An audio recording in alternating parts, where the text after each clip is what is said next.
മക്കളോട് സ്നേഹമുള്ള ഉമ്മമാരുണ്ടെങ്കിൽ ഞാൻ ഈ പറയുന്നത് ശ്രദ്ധയോടെ കേട്ടോ. ആദരവായ പ്രവാചകൻ നബി മുഹമ്മദ് മുസ്തഫ സല്ലല്ലാഹു അലൈഹി വസല്ലമ തങ്ങൾ തന്റെ ഹസനും ഹുസൈൻ എന്ന പേരുള്ള പൊന്നുമക്കളുണ്ടല്ലോ, ഫാത്തിമത്ത് സഹ്റയുടെ പൊന്നുമക്കളായ ഹസൻ ഹുസൈൻ, അള്ളാന്റെ ഹബീബിന്റെ പേരക്കിടാങ്ങളായ ഹസൻ ഹുസൈൻ, ആ പൊന്നുമക്കളെ അടുത്തേക്ക് വിളിച്ചുകൊണ്ട് റസൂലുള്ളാഹ് ചിലത് ഓതിയിട്ട് മന്ത്രിക്കുകയാണ്. അള്ളാന്റെ റസൂലും മന്ത്രിക്കുകയാണ്.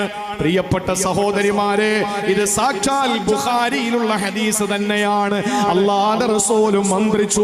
എന്താ മന്ത്രിച്ചതെന്നറിയോ?